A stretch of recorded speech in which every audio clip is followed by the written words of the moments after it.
welcome you to our non-traditional kindergarten orientation. We would love anything to be actually in front of you presenting this information in our beautiful building. However, the times don't allow for that. So once again, we'd like to welcome you to Bucknell. We are the smallest school in Fairfax County.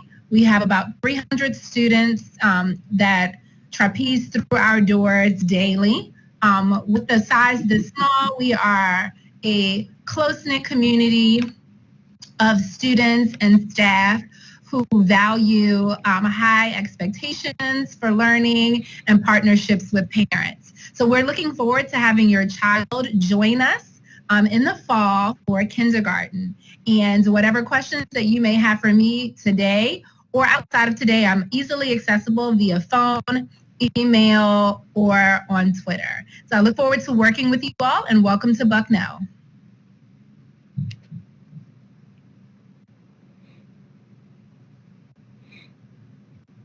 Okay, I'm going to slide right into our next slide in regards to registration. Since you are unable to physically come into the building, that does not mean you cannot begin the registration process for your child. So we have put a website here that answers common questions about the registration process. And Ms. Van Oostern has also linked that into the chat. In addition to that, all registration forms can be found electronically.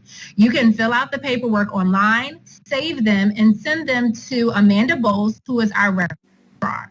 And Ms. Van Oostern, if you could type her email address in the chat as well. What you need to finalize your registration is a photo ID of an enrolling parent, birth certificate of the student, proof of residency, lease or deed, or if you don't have a lease or deed in your name, you need to have 3 pieces of mail with your name and address on them. You can take a picture, you can scan these documents, and you can email them to Ms. Bowles to start the registration process. And once the office is reopened, we will set up a time for you to come in and bring your original documents and sign all forms necessary for your child to begin kindergarten. So just because the building is closed does not mean you do not have to start the registration process. We encourage you to start the registration process as soon as possible. Registration of students determines teachers and staffing in our building, so we'd like to have an accurate account of who's going to be joining us in the fall. So once again, here's all of the information on how to register for kindergarten. If you have any further questions, please reach out to our registrar, Amanda Bowles, or you can reach out to myself, and we can answer any questions that we can have for you about registering your child for kindergarten.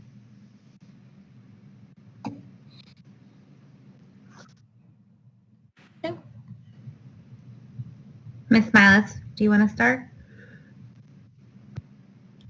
I have to take my microphone off. Okay, so hi. Well, Bucknell, we start promptly at 8:45 every morning, and we go to 3:40.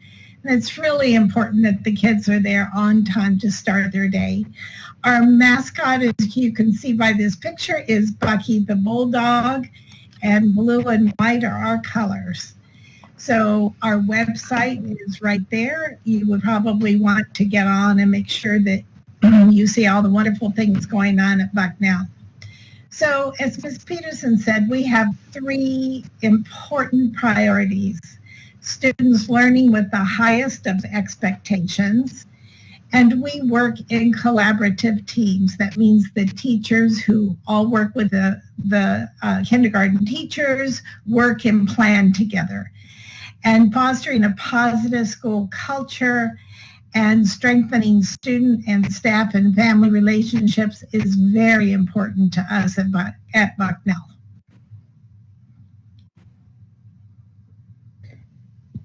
So building on that, we as the kindergarten teachers know what an important job our school has in educating your child, but we always remember that you are your child's first and most important teacher. But when your child is with us, you can be sure that our goals are that we will meet the social, emotional, and academic needs of each child. Each is just as important to us as the other. Our classrooms are safe spaces so children feel safe taking risks, making mistakes, trying out new things. We have high expectations for behavior. We have high expectations for academics, and we model all of those behaviors every day. Another huge goal in kindergarten, and we get to this a little bit later in the presentation, is students' independence. We feel very strongly that it's our job to help get kids ready for first grade and all the grades that come after, and so we try to get kids to do as much as of their learning independently as they can, and all the other skills during the day, opening bags, washing their hands, getting them to be as ready for first grade as possible. We also want to develop students as a whole learner. So we build on those critical thinking skills, which sometimes in Fairfax County are called the portrait of a graduate skills. We want students to leave kindergarten ready and hopefully when they leave Bucknell with abilities to collaborate, to work with others, to think critically. And we also get into this a little bit later, is that partnership between home and school is huge for us. So we'll detail more of that later.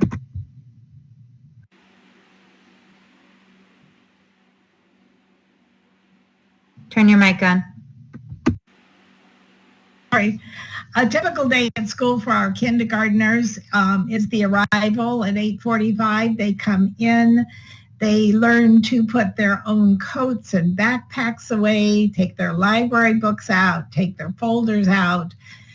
We teach them exactly where everything goes, and in just 1 or 2 days with us, they're ready to do all of those activities on their own. And we have breakfast in the classroom for all the students every day. And then we begin by our morning meeting, which is a time where we share and get to know each other and grow our community and our support for one another. We then go into our reading and writing workshop format, which includes both whole group and small group reading and writing. That goes till about 11 o'clock, and then we take a snack break and they go to specials. After that, they come back and we do our lunch and have recess. And after that time, we come back and do a math workshop format where we do whole group, and then we do stations for the students to work at their needed levels. And we always try to end math in time to do a little bit of choice time where the kids can build or color or play in the kitchen, really having some choices and a little bit of freedom to explore more of what they love to do. We also incorporate science and social studies. Often we'll give a small lesson, but a lot of times we incorporate this into our structure of the day for maybe in reading or in writing. And then at the end of the day, we end like we did at the beginning with a closing circle, bringing our day to the ends, hopefully sending our students off with a very positive message from us. And welcoming them to come back the next day. So in a typical day, they would have either PE, music, art, or library. Those are the specials that they would go to, not all in one day. They would do one of those a day, and that depends upon the schedule that's set. They go to the library once a week, art once a week, music and PE more often. So our classroom, of course, we have the teachers, and then in our kindergarten classroom, we have a full-time instructional assistant, which is just wonderful. We have our resource teachers, our special needs teachers, our ESOL teachers who come in to help support our students. We have, not only are we a small school, but we have a maximum of 22 students in each classroom. We have a group or community meeting area where we do all of our morning meetings and our closing circles. We have a bathroom in each area. Each of the children will have their own cubby labeled so they have their own space and know the routines of the day. We have a sink and a water fountain. We have interactive whiteboards where we do a lot of activities with our whiteboards. We have a classroom library. We have puzzles and dramatic play. We have blocks and Legos and many different kinds of games. We have art areas. So it's a rich environment for the children to be able to explore what they like to do.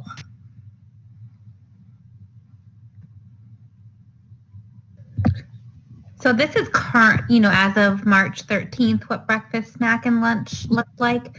Each day, the students have an optional free breakfast in the classroom. When they arrive, it's already there waiting for them, and every student can get a breakfast regardless of any type of status of being free or reduced lunch or whatnot. Anyone can get it. It consists of a hot item, milk, juice, or a fruit. There we have snack every day, so we provide the snack. It's usually on a supply list, or students can bring their own snack too. Typically our lunch has been a little bit later in the day, so we've had a kind of mid-morning snack to get the kids through that time. Students can bring a lunch or buy lunch at school. And when they do buy a lunch, it's very nutritious, but it's also, I sometimes get the lunch at school. It's pretty good. They have a hot item called a hot entree. They have choices for that. They have fruits and vegetables that they can choose from as well. We really encourage any student bringing snack or lunch from home to make sure that they bring only healthy items. This is the fuel that your child is going to need to get them through that school day. So if they're eating, a Coke and a Reese's bar, it's going to make their afternoon pretty challenging. So we really do want students to bring in things that are going to help them get ready to learn in the afternoon. We welcome birthday treats in the cafeteria. Usually we kind of ask you to come at their lunchtime, and then after the kids eat a little bit of their actual lunch, we'll pass out whatever it is that you've got to share. You don't need to bring in anything except a treat to share if you want. We don't do favors or balloons. It's not really a party. It's more just like a small celebration. And I always encourage parents to bring those small cupcakes that are the mini cupcake size. Those are kind of the perfect amount for a 5-year-old. They can't really eat a full-size cupcake. Usually they just, lick the frosting and they throw away the rest. So those are always good.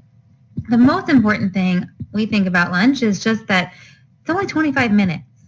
It's short, and that includes, kind of the transition times too. So we really encourage them to get through the line. If they're buying lunch, they have a number that they have to, it's 4 numbers, and they have to learn how to enter it pretty quickly, sit down, get started right away, open up their own materials, and eat, not spend that time chit-chatting with their friends. So if at home you've been kind of and I know obviously right now is so different, but if you've been having long leisurely meals as we approach whenever we open up again, to try to do some more condensed eating times, that way your child can practice eating in 25 minutes. It's hard even for some adults to do that. Okay, so we go outside almost every day. So we encourage you to please check the weather each morning so that your child is dressed appropriately, and know that we are going to go outside as much as we possibly can, even in the wintertime, for 30 minutes. So in the winter, of course, we need hats and gloves and boots. We need warm clothes all winter long. And in the classroom, it's always good to have like a little sweater or a sweatshirt that they can keep in school in case they get chilly in the classroom. At the beginning of the year, we'll ask for you to send in a spare set of clothes, so that from underwear to socks. We have accidents, people spill milk, they might, have something else spilled on them or just an accident. So we want to be sure that they always have dry, clean clothes to put on. So that will come in. And then when we get more towards springtime, we'll ask for another set of clothes because they've usually grown out of the ones that you've sent in to begin with. We also encourage you to remember that when you dress your child, we do go outside. They play on the climbing frames and swing, and they play tag, and they play in the mulch. So your kids are going to get dirty. So we want to be sure that they have the kind of clothing that they wear to school can make them as vigorous and active as possible. Yeah, we can't tell you how many times we hear like, oh, my mom will be mad that I got that my knee is dirty, that type of stuff. And I would also add to kind of avoid jewelry, especially earrings and little bracelets, because they play at recess and it falls off, and then they're very upset and spend 20 minutes searching for their tiny little earring, and they get very worried. So I would just try to make them as ready for play as possible. And that would include for PE too. It's really important that they don't have any chains or jewelry on. Yes.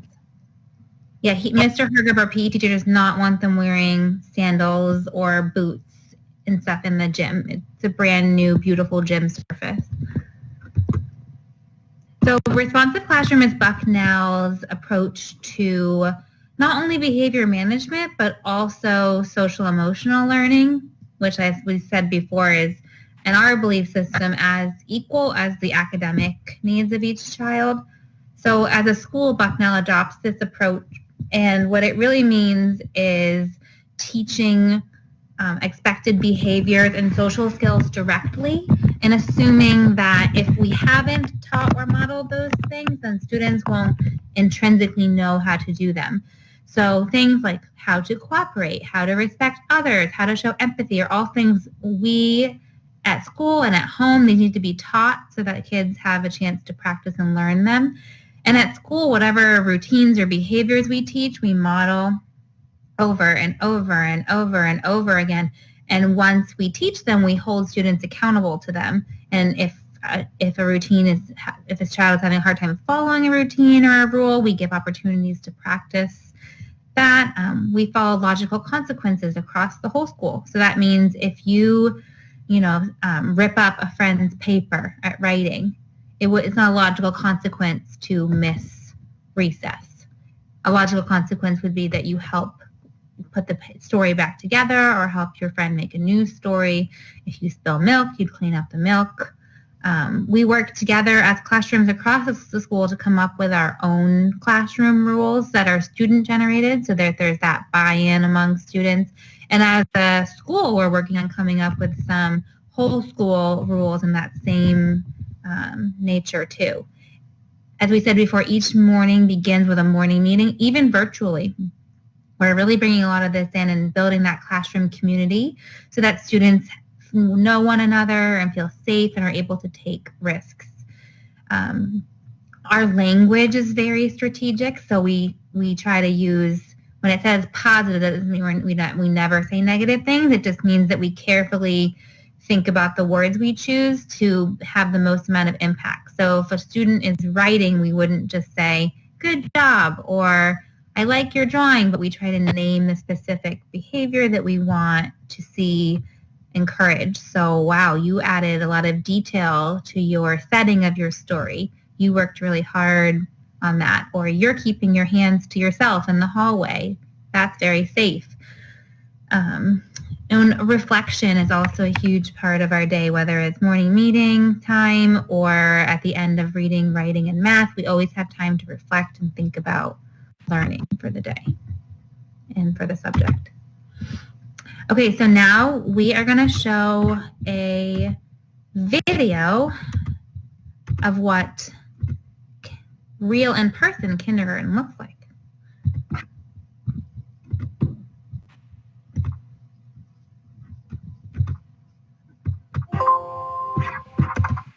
Andrea. So good to see you today.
Well, that made me emotional, seeing everyone in school was so special. Oh, me too. Oh, that was hard. Yeah, I hadn't watched it fully yet. Okay, let me put the PowerPoint back on. Okay, so you can see a lot of what we did. Oh, sorry, my YouTube was on. A lot of what we do is in small groups and stations in kindergarten, and the way that we pull groups together in reading and math and all subjects is through assessments. And what that looks like in kindergarten is basically one-on-one assessments where we work with your child individually. We do an assessment called the Advantage Math reasoning assessment where we learn about their number sense and their understanding of number. And we do the DRA2 reading assessment in reading so that we can figure out what students need, who has similar needs. And we might have some students who don't know the letters of their name yet, and other students who are reading a first grade level text. And they would get completely different lessons within a small group format. We continuously reassess periodically so we can see how students are making progress and redo groups as needed. The students also take what's called the iReady assessment, which is a county-wide assessment on the computer in fall, winter, and spring. We do different types of writing and social studies and science performance assessments all year long so we can learn more about how students are doing. And all of the assessments that we do are for our purposes, to shape our teaching and give us a guide of where we need to go as teachers based on what students need.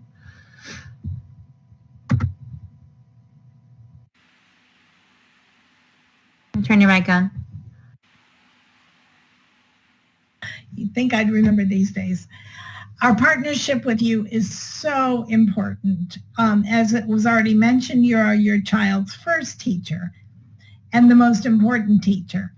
So we will communicate with you through notes and emails, from phone calls home. We have regular updates and newsletters, Twitter.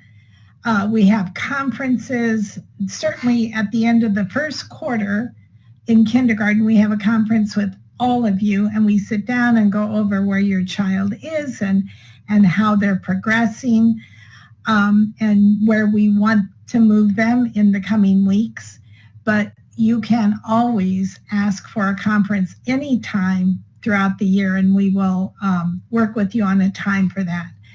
We do have volunteer activities, including the watchdogs, which are the dads who come in, and that's always a fun thing. We have books and resources where the children can practice at home, and as a lot of our kindergartners are learning how to use the computer at home, we've got lots of activities now on for them to continue their skills at home. So something you can do to get your child ready for kindergarten, it's always a good idea to build those independent skills. So getting them to be able to put on their clothes, and button their coats. It's still chilly out, so now's a really good time to practice that. Ideally, they can tie their shoes, and if not yet, then Velcro might be, or a slip-on might be the best option for them until they are ready to tie their shoes. Get them to know their birthday. A lot of times kindergartners come in and they don't know when their birthday is. Ideally, they could also know their phone number and address. Getting them to open up their food containers is huge. You can see in the video at lunch, a lot of kids, that was later in the year, but they can open their packages by themselves. They can open their straws, and that makes a huge difference during the day, because opening up 20 different food containers in a 25-minute period just makes it so that your child can't eat as much. One of the huge things is that cleaning up when they're done. And I know that might take longer at home. You know, it's easier sometimes to just do it for them. But in kindergarten, it's, you know, when we clean up from choice time, it's very clear who is having those opportunities at home, because some kids, the timer goes off, they just leave everything there and they go get their backpack. So really working on, if you make a mess, you need to clean it all up. You need to put stuff away before getting something else out, and kind of hold them accountable to that starting now.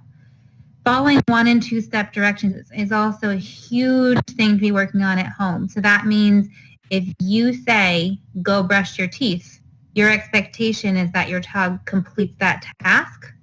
Or if you say, go to your room and get your pink shirt, that's a 2-step direction. That whatever direction you say, there's follow through. So we got to make sure that when they come to school and the teacher says, you know, go get your folder, that they've had opportunities to practice following those directions. Okay, so following on to that, what can you do right now between now and the end of August to get your child ready for kindergarten? Well, the one most important thing is their first name. We would love them to be able to write their first name and identify their first name and their last name if they see it written. Another thing you could work on is them knowing the letters in their name. That's something that's very important to them. And so they relate to that quite well. You can sing the alphabet song. We encourage knowing more than 20 letters. And again, you can start with their names and then expand out. And it's as simple as maybe on the back of a cereal box, say, can you show me an L? Can you show me an N? Or on something else when you're in the store, you could ask, well, they're probably not in the store with you now, but give them opportunities in the environment to find some of the letters they know. Counting and sorting objects around the house, it's so easy. They may ask them to count how many crayons they have or how many blue crayons they have. Or it could be you might have some noodles or beans and ask them to sort out 5. Colors and shapes. Again, this is so convenient around the house. As I said, you might ask them to count how many red blocks they have or how many blue triangles there might be in a set. The public library is a great place, and we so encourage you to read to your children for 10 to 15 minutes a day. It doesn't even matter what language you read in. That sense of a story in a book and the comfort and love that comes with someone reading to them. And I know we obviously can't go to the library right now, but there's lots of things you can do at home besides just read books. If you want more exposure to books, one website that is really good is Storyline. I will send the link in the chat box. So there's lots of books that your child can listen to on here. And Mr. Meyer will go into this in a minute, but on the Bucknell website, there is, on the technology page, links to lots of different resources like Tumble Books and Pebble Go. And just by clicking on that link on the website, you can get access to thousands of books on the computer. So that's always a good thing to get your child to start practicing listening and reading digital stories. Oh, and here he is. It's Mike's turn. Are you ready, Mr. Mike Meyer? Yeah, I'm ready. Let's move to see. Hello, everyone. My name is Mike Meyer. I'm the technology specialist for Bucknell, and I'm going to talk to you about some of the websites, web pages, information you can find, some of the resources that you have access to, and then signing up for your Parent View account. So communication is key. We've shared the website with you. From here you can find events, announcements, and you can sign up for the News You Choose and get access to it. News You Choose is sent out by the administration with key information to help you kind of organize your week and month and communicate to the parents what's going on at the school. We also have a Twitter account. There are individual Twitter accounts for teachers, for grade levels, and then Ms. Peterson conducts the at Bucknell Elementary Twitter feed. So this is a great, neat way to communicate to parents and to have them see what's going on in the classroom and in the school.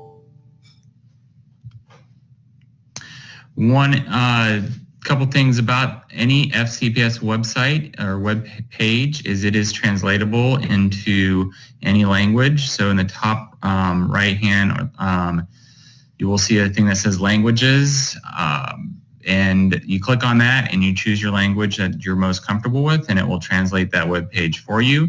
Also, sometimes the web pages gets a little branchy into where you kind of get lost in it because there's so much information in there. So sometimes it's easier just to use the search option and do a keyword search. So those are some things to help you better use the web page. Okay. On the Bucknell website, you will find a list of school supplies. It will be under academics, and then you can find the each school supply for that grade there, the things that they will need. So that's something that you will want to check on before school. You will notice an announcement at the very top that says Distance Learning at Bucknell, and this will link you to the technology page. And on this, you will find links to many different distant learning resources. Importantly, you will find account login information. Account login information for parents and also for students.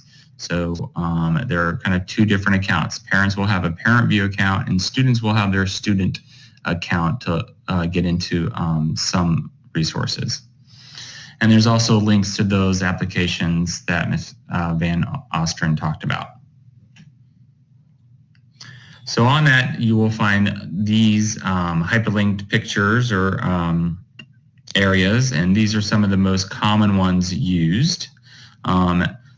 Many classes use Google Classroom to communicate to parents what information is available or what assignments or things are going on in the classroom.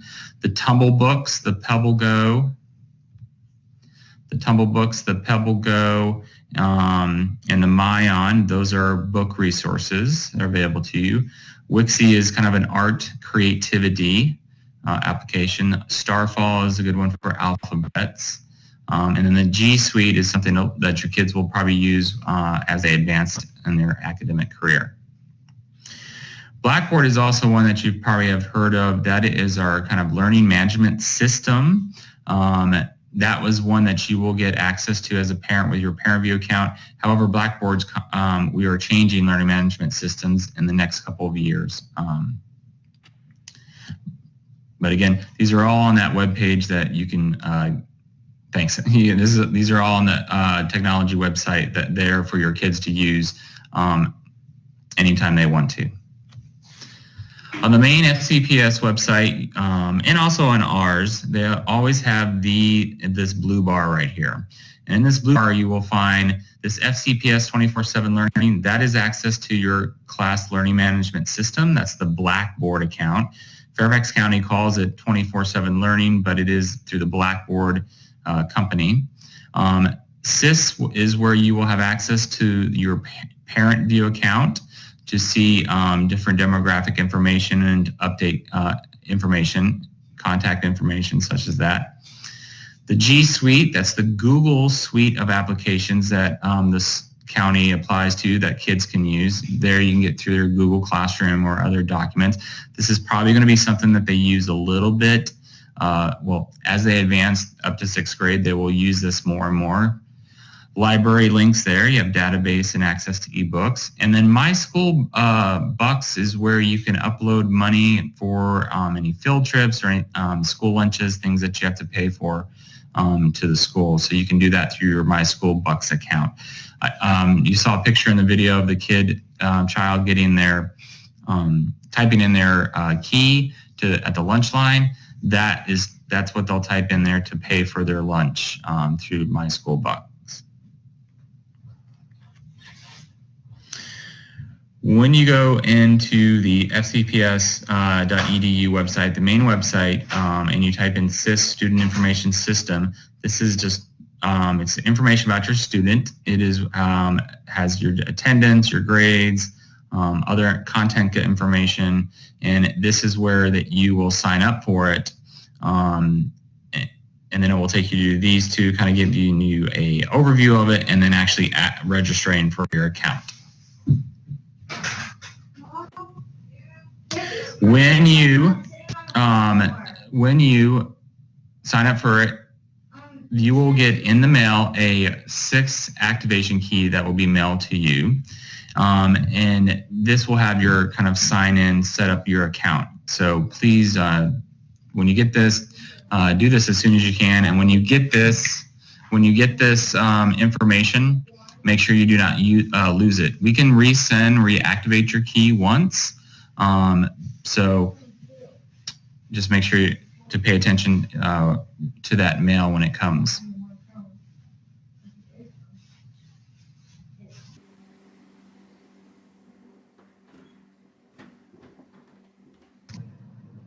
Thank you, Mr. Meyer. So once again, this is a lot of information that you have received today about kindergarten and Bucknell School in general. This session has been recorded, so you will have access to it via our website if you need to watch it later on for more information. It will also be translated for our families who may speak another language. I'd like to thank everyone for joining us virtually today for kindergarten orientation. To reiterate what was said earlier, we are so excited to have your students join us in the fall, and we can't wait to welcome more Bucknell Bulldogs in our doors as soon as we can. So now's the time for us to ask any questions that you may have about kindergarten, Bucknell, or Fairfax County in general. So if you just use your little person at the bottom to raise your hand, or use the chat, and we will address some of the questions. So I see a question already asking about any decision on the first day of school. Is it going to be virtual, in person, or pushed back? I don't have any answers for you as of yet in regards to the first day of school. There are 3 options that are on the table that the school board is mulling over, and as soon as we have a final decision, it will be advertised to the community, and I will advertise that on Twitter and our website as well. Right now, they're looking at the calendar remaining the same, so the first day of school will be the first day of school in August. However, if it's going to be a rolling start, a virtual start, in-school start, I just don't have that information just yet. So hopefully we will have that information in the next couple of weeks. Of course. And there's another question about the best email to send completed registration materials to. That is Amanda Bowles, and Ms. Van Osteren put that in the chat. Additionally, her information is on our website. I'll also put Ms. Miles and I's emails in the chat box too. If you have any questions, you can always contact one of us as well.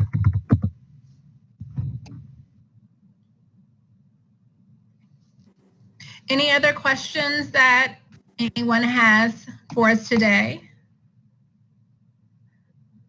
We list those 4 additional documents needed for registration. Ms. Van Osteren, can you go to the PowerPoint again?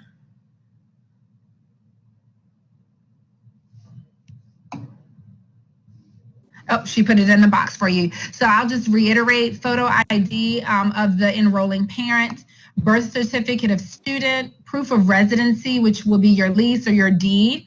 If you are renting, we would need your rental agreement, or 3 pieces of mail with the enrolling parent's name and address on them. So that could be an electric bill, a cell phone bill, cable bill, etc.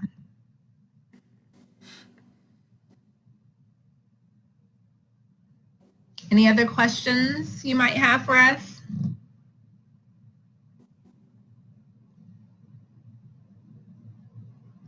We will have another opportunity for us to gather together again, whether it be virtually or in person. You will know, but don't feel like this is going to be the last bit of communication that you will have from the school before we start in the fall. So stay tuned for more information.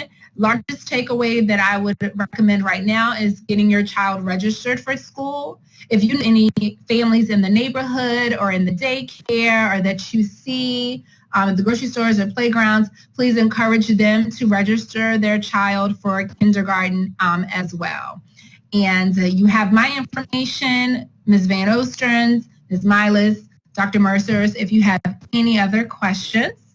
that you may not want to be addressed at this time. But once again, we are so excited to have you, and we can't wait for you all to join us in the fall.